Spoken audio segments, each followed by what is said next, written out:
አለን። አትግደል ይላል። እኔ አንድም ነፍስ አጥፍቼ አላቅም የምንል ሰዎች ልንኖር እንችላለን። አትግደል ማለት ነፍስ ማጥፋት ብቻ አይደለም፣ ሰው ሊደርስበት የሚችልበት ደረጃ ላይ እንዳይደርስ ሞራሉን ጎድተ ነው አንተ የትም አትደርስም እዚሁ ነው የምትቀረው ያልነው ሰው የለም አለ። ገለናል ማለት ነው። አታመንዝር ተባለ። ማመንዘር መሰሰን ብቻ አይደለም፣ ከወንድ ከሴት ውጪ ሌሎች ሰዎች ጋር ማደር ብቻ አይደለም። መሰሰን ማመንዘር የሚባለው ከአንዱ ከእግዚአብሔር ውጪ ሌሎች ነገሮች እንዲገዙን አልፈቀድም። ገንዘቡም ይገዛናል፣ እኛ እግዚአብሔርም ይገዛናል እንላለን፣ ሆዳችንም ይገዛናል። ምንም አይገዛን ነገር አለ? አመንዝራዎች ነን ማለት ነው። በሐሰት አትመስክር ተብሏል። እዚህ ውስጥ አሁንም እኔ በሐሰት መስክር አላቅም የሚል ሰው ሊኖር ይችላል። በደንብ አድርገን ግን እውነት የሆነውን እንኳን እውነት ነው ብለን አለመናገር ውሸታምነት ነው። እየሰማችሁ ነው? ሐሰት የሆነውን ሐሰት ብሎ መናገር ጥሩ ነው። እውነት የሆነውን እውነት ብሎ መናገርም መልካም ነው። በሐሰት አትመስክር ግን ሲተረጎም ውሸት የሆነውን ውሸት ነው ብለ ተናገር ብቻ ለማለት ሳይሆን እውነት የሆነውንም ምን ብለ ተናገር ለማለት ነው። ብዙ እውነት ሆነው እኛ ግን ለሆዳችን አድርባይ ሆነን አይ እውነት አይደሉም ያልናቸው ነገሮች የሉም አሉ። የባልንጀራህን ቤት አትመኝ ተባለ። ተውት ቤቱን። እኛ ውስጡ ገብተን እንኳን እኮ ጫማውን፣ እንጀራውን፣ ሚስቱን፣ ባሏን የተመኘን የለንም እንዴ? ልጆቻቸውን የተመኘን የለን? የሰጠን አንሶብን ማለት ነው። ባልንጀራህን እንደ ራስ አድርገህ ውደድ አሉት። ተውት ሌላውን መውደድ። እኛ ራሳችንን እንወደዋለን እንዴ? አብዛኛው ሰው እኮ ኃጢአት ሲሰለጥንበት በጣም ኃጢአት ከራሱ ላይ በጣም አድርጎ ሲጫነው ራሱን ይጠላል። አሁን እዚህ ውስጥ በጣም በእርግጠኝነት እጁን እግሩን አውጥቶ በቃ ቀጥ ብሎ ቆሞ ማለት ነው እኔ ራሴን በደንብ አድርጌ ነው የምወደው የሚል ሰው ከኛ መካከል እኮ በጣም አሁን እየታጣ ነው። ክርስቲያኖች ራሳችሁን መውደድ አለባችሁ። የምትወዱት ራሳችሁንም ውደዱ እያለ እግዚአብሔር የሚናገረው የሚወደድ ነገር ኖሮን አይደለም። ግን ልበ አምላክ ቅዱስ ዳዊት እንዲህ ብሎ ተናግሯል። ግሩምና በሉ እንጂ ድንቅ አድርገህ ፈጥረኸኛልና አመሰግንሃለሁ። የራሳችሁን የምትወዱበት ምክንያት ብታጡ ቢያንስ እንኳን እግዚአብሔር ግሩምና ድንቅ አድርጎ ፈጥሯቸዋል። ለዚህ ምክንያት መውደድ አለባችሁ ራሳችሁን። ኃጢአታችን ላያስወድደን ይችላል ራሳችንን። እግዚአብሔር ግን ኃጢአት እንድንሰራ አድርጎ የለም የፈጠረን። ኃጢአት የምርጫ ውጤት ነው።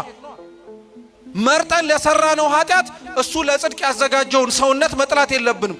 ግሩምና ድንቅ አድርጎ ፈጥሮናልና። ምን ልላችሁ ፈልጌ ነው ይሄንን ሁሉ መዘርዘር ያስፈልገን?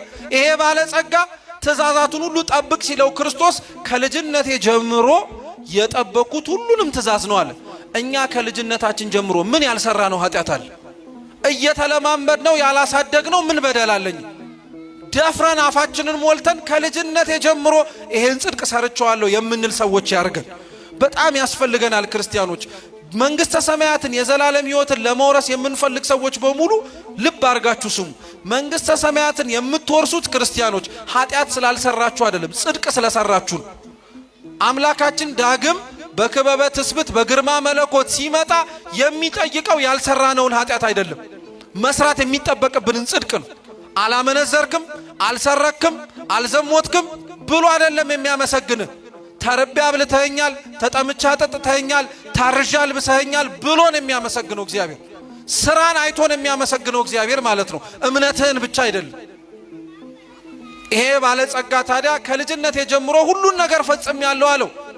በጣም የሚደንቅ ነው። ክርስቶስ ለዚህ አይነት ሰው ምን መልስ ሊሰጠው ይችላል ብሎ ሰው ሁሉ ያስብ ነበር። ምክንያቱም አንድ ሰው መጥቶ እናንተ ፊታውን የዘላለም ሕይወትን እንድወርስ ምን ላርግ አላችሁ?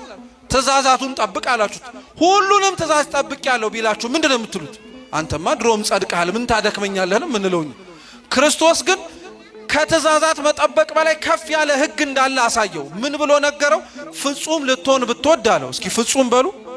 ልትሆን ብትወድ ያለን ሁሉ ሽጠህ ተከተለኝ። አው ፍጹም ማለት እንከን የለሽ እንድትሆን ከፈለክ ምንም ኃጢአት ተመልሰ ለመስራት እንኳን የሚቆሰቁስ ስሜት ሳይሰማ ሙሉ በሙሉ ከኃጢአት መለየት የምትፈልግ ከሆነ ያለን ሁሉ ሽጠህ ምን አርገኛለሁ? ተከተለኛል። አው ፍጹም መሆን የሚፈልግ እግዚአብሔርን በኃጢአት እያሳዘነው እንደሆነ መቼ ነው የምለወጠው እያለ የሚጨነቅ ሰው ካለ ያላችሁን ነገር በሙሉ ለእግዚአብሔር ስጡት።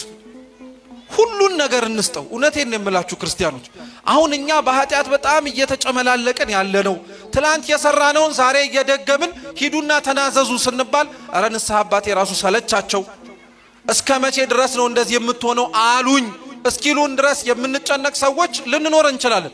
ኃጢአታችንን ማቆም የከበደን ምክንያት ስላለን፣ አንዳንዶች ኃጢአታችንን መተው ካለብን ክፉ ነገር መላቀቅ የከበደን ያንን ክፉ ነገር የምንወድበት ፍቅራችን ነቅሎ ስላልጠፋን። ለዛ ነው ሊቃውንተ ቤተ ክርስቲያን ሲጸልዩ ምን ብለው ይጸልያሉ መሰላችሁ? አቤቱ ጌታ ሆይ የኃጢአት ጣም ገና ከልቤ ተነቅሎ አላለቀምና ስሩን ከነ ሁሉ ነገሩ ነቅለህ አውጣልኝ ይላሉ። እየሰማችሁ ነው? አው የኃጢአት ጣም ገና ያልተነቀለልን ሰዎች ስለሆንን ለዛ ነው ዛሬ የሰራነውን ኃጢአት ህሊናችንን ወቅሶን ንስሐ እንገባና ተገላገልኩኝ ስንል ከዛ በባሰ ነገር ወድቀን እንገኛለን። ኃጢአት ጣዕሙ ነቅሎ ስላልወጣልን እኮ ነው። እስኪ ያ ልቤ ውስጥ በሉ ያለውን የኃጢአት ጣዕም አቤቱ ጌታ ሆይ አውጥተህ ጣልልኝ። ይሄን ለሁላችን እግዚአብሔር ያደርግልን። ፍጹም ልንሆን ሊያደርገን የሚችለው የኃጢአት ጣዕም ተነቅሎ ሲወጣልን። ሁለተኛው ፍጹም ሊሆን የሚያስፈልገው ወይም ፍጹም መሆን የሚፈልግ ሰው ካለ እንዳልኳችሁ ሰው ለመዳን 3 ነገር ያስፈልገዋል ብያችኋል። እስካሁን እምነት ብያችኋል። እስኪ እምነት በሉ። ማመኑን በምን አወቃችሁ ብትባሉ የዘላለም ሕይወት ብሎ ስለጠየቀ። ሁለተኛው ለመዳን ስራን የሚያስፈልጉ ስራ በሉ እስኪ። ስራ መኖሩን ያወቃችሁ ደግሞ ክርስቶስ ትእዛዛቱን ጠብቅ ስላለን። ሶስተኛው ለመዳን የሚያስፈልገው መንፈሳዊ ተጋድሎ ነው። እስኪ መንፈሳዊ ተጋድሎ በሉ። ድገሙት አሁንም ድገሙት። መንፈሳዊ ተጋድሎ ያስፈልጋል። ክርስቶስ ያንን የነገረው ፍጹም ልትሆን ብትፈልግ ያለን ሁሉ ሽጣ ምን አርገኝ። አው መንፈሳዊ ተጋድሎ ማለት ይሄ ነው። ከእግዚአብሔር ፍቅር ሊለይህ የሚችለውን ነገር በሙሉ ተወውና ና ወደኔ አለው ክርስቶስ። መንፈሳዊ ተጋድሎ ክርስቲያኖች በጣም አስፈላጊ ነው። በመንፈሳዊ ሕይወት ተጋድሎ ሲባል በጣም ብዙ ሰው የሚያስበው በጣም ከፍ ያሉ ነገሮችን ነው። እርግጥ ነው ተጋድሎ መጠንና ልክም የለው። እንደሚያምነው ሰው እምነት ብቻ ሳይሆን ተግባርም ጭምር የተለያየ አይነት ተጋድሎ አለ። አንዳንድ አባቶቻችን መንፈሳዊ ተጋድሏቸው በጣም የሚደንቅ ነው። ራሳቸውን በቀኝና በግራ ጦር አድርገው ሲሰግዱ እንዲወጋቸው ህማማቱን እንዲያስቡ ያደረጉ እንደና አቡነ ተክለ ሃይማኖት ያሉ ተጋድሎ ህይወት የነበራቸው አሉ። አንዳንዶች ደግሞ ራሳቸውን ዘቅዝቀው ከ100 ዓመት በላይ ባህር ውስጥ ገብተው የተጋደሉ አሉ። ልክ እንደና አቡነ ገብረ መንፈስ ቅዱስ አይነቶቹ። አንዳንዶቹ ባህር ውስጥ ገብተው ሲጸልዩ ስጋቸው ከማለቀው የተነሳ አሳዎች እንኳን በውስጣቸው እስኪያልፉ ድረስ የተጋደሉ አሉ። ልክ እንደነ ቅድስት ክርስቶስ ሰምራ አይነቶቹ። አንዳንዶች ደግሞ ሀብት ንብረታቸውን ዝና ንግስናቸውን ትተው እንደማንም ሆነው ከሁሉም ሰው ጋር ይኖራሉ። ልክ እንደነ ቅድስት አርሴማ አይነቶቹ ተጋዳዮች ማለት ነው። ተጋድሎ በክርስቲያናዊ ህይወት በጣም መሰረታዊ ነገር። ፍጹም ለመሆን የሚፈልግ ከእግዚአብሔር ጋር ላይለያይ ተጣብቆ መኖር የሚፈልግ ሰው ካለ ያለውን ነገር በሙሉ ለእግዚአብሔር ትቶ መምጣት አለበት።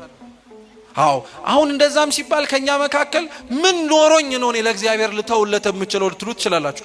ምንም ባይኖራችሁ ኃጢአት ግን መተው ትችላላችሁ። እየሰማችሁ ነው? ምንም ልትሰጡት ለእግዚአብሔር የምችሉት ነገር ላይኖር ይችላል። ኃጢአት ትታችሁ ግን ራሳችሁን መስጠት ትችላላችሁ? እንችላለን። እግዚአብሔር ከኛ በላይስ ምን ስጦታ ልንሰጠው እንችላለን? ለሱ ጧፍ ነው፣ ዕጣን ነው፣ ዘቢብ ነው እንዳይመስላችሁ ክርስቲያኖች። እንደዛ ሲባል ደግሞ አታምጡ ማለት አይደለም። ግን ትልቁ ለእግዚአብሔር የሚፈልገው ነገር እናንተን። ለዛ ነው መዝሙር 77 በቅንፍ 76 ላይ ክርስቶስ እንዲህ ይላል አምላካችን፣ ፍየል ታመጡልኝ ዘንድ ፍየል ምኔ ነው፣ በግስ ታመጡልኝ ዘንድ በግ ምኔ ነው፣ ሁሉ የኔ እንደሆነ አታውቁም ምን ይላል። እየሰማችሁ ነው? ሁሉም የሱ ነው።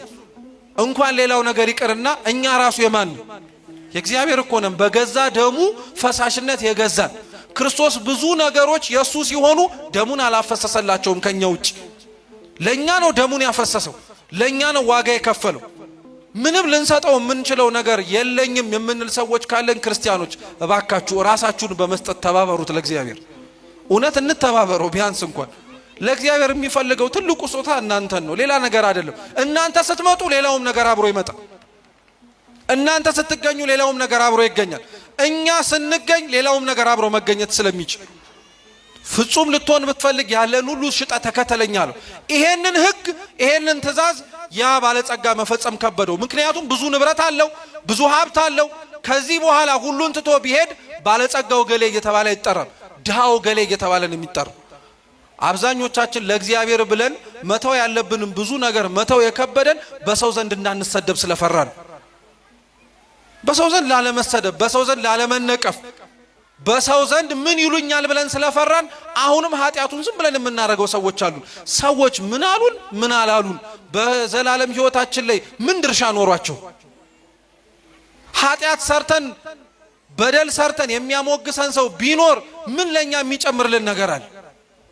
ጽድቅስ ሰርተን ባያመሰግኑን ሰዎች ለኛ ምን የሚቀንስብን ነገር አለ?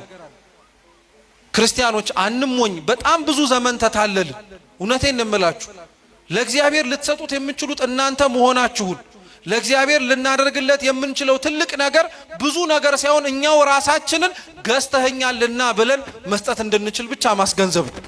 ስለዚህ ያ ባለጸጋ ይሄንን ሲሰማ ድሃ ተብሎ ከመጠራት ይልቅ ሀብታም ሆኖ መጠራቱን ስለፈለገ ጥሎት ሄደ። ቅዱስ ጳውሎስ ለዛ ነው በአንደኛ ቆሮንቶስ መልእክቱ ላይ ሲናገር ስለ ክርስቶስ ብለው ሞኞች እየተባሉ ተጠርተው ነበር። እየሰማችሁ ነው? ሞኞች ተብለው ተጠርተው ነበር። በቃ ለሚያያቸው ሰው ሞኞች። አሁን ጽድቅ መስራት ለአንዳንድ ሰው ሞኝ ይመስሏል። ግራህን ለመታ ቀኝህን ስጥ ሲባል ይሄ ሞኝነት ነው፣ መድፋት ነው እንጂ መስገዱ፣ መጾሙ፣ መጸለዩ፣ መመጽወቱ፣ መልካም የሆነውን ነገር ለማድረግ መሞከሩ በሙሉ በቃ አንተ ሞኝ ነህ፣ ዓለም እንደዚህ አትሰራም። እንዲሁም አንዳንድ የታክሲ ጥቅሶች ላይ አንብባችሁ ታውቃላችሁ። በተኩላዎች ዘመን በግ አትሁን የሚል ይሄ እኮ ከወንጌል ህግ ራሱ ጋር የተጣረሰ እኮ ነው። ታውቃላችሁ ክርስቶስ ቃል በቃል ያለው እንደዛ አይደለም። በተኩላዎች መካከል በሉ በተኩላዎች መካከል እንደ በግ እልካችኋለሁ። አው ተኩላ አስመስዬ እልካችኋለሁ ራሱ አይደለም ያለው፣ እንደ በግ እልካችኋለሁ። እናንተና እኔ በግ የመሆን ድርሻ ነው ያለን። የተኩላውን አፍ መዝጋት የማን ድርሻ ነው? ገና ለገና ይነክሱናል ብለን እኮ ነው ተኩላውን መስለን መኖር የምንፈልገው። ገና ለገና እዚች ምድር ላይ ላያስኖሩኝ ይችላሉ ብለን ለምንድን እንዴ? እንኳን የሚያስኖረው ይቅርና የሚኖረው በሙሉ እኮ እዚች ምድር ላይ እኮ አይቀጥልም። ሁላችንም ሞተን እኮ የምንጠብቀው የዘላለም ህይወት አለ። መንፈሳዊ ተጋድሎ ያስፈልጋል። ይሄንን ህግ ያ ባለጸጋ ሳይፈጽመው ሄደ። እነ እንጦንስ እነ መቃርስ ግን ፈጸሙት። ሁሉን ስለ ክርስቶስ ብለው ተዉት። ቅዱስ እንጦንስ የሚገርማችሁ ያስመነነው ይሄ ንግግር ነበር። ከወንድሙ ጋር በአባቱ ንብረት በመሬት ይጣላ ነበር። አሁን የመሬት ጸብ ድሮ የተጀመረ ነው። በነገራችን ላይ እየሰማችሁ ነው? የመሬት ጸብ ድሮ የተጀመረ ነው እና እንጦንስ እና ወንድሙ በመሬት ይጣሉ ነበር እና ፍርድ ቤት ቀጠሮ ተካሰው በቃ የኔ ይገባኛል ብሎ እንጦንስም ወንድሙም ቆሞ ነበር። በፍርድ ቤቱ ቀጠሮ ጊዜ ላይ እየሄዱ ሳለ ግን እንጦንስ ከቤተ ክርስቲያን ወንጌል ሲነበብ ሰማ። ምን የሚል አትሉ? እስኪ ምን የሚል በሉ። ፍጹም ልትሆን ብትወድ ያለን ሁሉ ሽጠ ተከተለኝ የሚለውን ሲሰማ ወይ ጉድ! ይሄ ሁሉ ለካ ለነፍሴ ቤዛ ሊሆናት አይችልም ማለትና ለወንድሙ መሬቱን ሰጥቶ ይቅርታ ጠይቆ ጥሎት ሄደ። ምን አተረፈ እስኪ በሉ። አሁን ወንድሙን አናውቀውም፣ እንጦንስን ግን እናውቀዋለን። ለእግዚአብሔር ብሎ የሆነ ዋጋ የከፈለው እንጦንስ ዛሬ በምልጃው መንግስተ ሰማያትን እንወርሳለን። ወንድሙን ግን አናውቀው። ለእግዚአብሔር ብላችሁ የሆነ ነገር ብታረጉ ሰው ሊረሳው ይችላል። ማን ግን አይረሳው? እግዚአብሔር አይረሳውም። የእንጦንስን መሬቱን መተውን ወንድሙ ይሄ ሞኝ ብሎ አልፎት ሊሆን ይችላል። እግዚአብሔር ግን በላይ በሰማያት የማይፈጸም መሬት ሰጠው። ነፍሳትን ሰብስበ አስገባበታለሁ። መንፈሳዊ ተጋድሎ ማለት ይሄ ነው ክርስቲያኖች። ይሄንን ሲሰሙ ደቀ መዛሙርቱ ተጨነቁ። ታዲያ ይሄንን ህይወት በእምነት በስራ በመንፈሳዊ ተጋድሎ ጸንቶ የእግዚአብሔርን መንግስት ለመውረስ እንዴት ይቻላል አሉ። እውነተኛ ጥያቄ ነው። ክርስትና ህይወት ከውጭ ሆናችሁ ስትመለከቱትና ውስጥ ገብታችሁ ስትመለከቱት የተለያየ ነው። ውስጥ የገባው ሰው ፈተናውን በመንፈሳዊ ህይወቱ የሚያጋጥመውን ነገር በሙሉ ሲመለከት አረ በስመ አብ ክርስትና ለካ ከሩቅ ሆኖ እንደሚያዩት እንዳይመስል ስትገባ በጣም ከባድ ነው ይላል። ክርስትና ከሩቅ ሆኖ ለሚያየው ሰው ምንም ነገር የሌለው ነው የሚመስለው። ገብቶ ለሚመላለስበት ሰው ግን ምን የጎደለው ነገር አለ ብሎ ይናገራል። ይህንን ነገር በጣም ስለሚከብድ እንዴት አድርጎ ነው ሊኖር የሚቻለው አሉት። እውነት ክርስቲያን ሆኖ መኖር በጣም ብዙዎቻችን ከብዶናል። በእውነት በጣም ነው የከበደ። ሁላችንም ነው የከበደን። እንደ ወንጌል መኖር በጣም አቃተን። ቅዱስ ዮሐንስ አፈወርቅ ምን ይላል መሰላችሁ? እናንተ እውነተኛ ክርስቲያኖች ብትሆኑ ኖሮ ሰባኪያን ባልበዙ ነበር ይላል። ሰባኪያን የበዙት እኛ እውነተኛ ክርስቲያኖች መሆን ስላቃተን እንጂ እውነተኛ ክርስቲያኖች ብንሆን ኖሮ በንግግር ሳይሆን በስራችን ነበር ምን ሰብክ ነበር።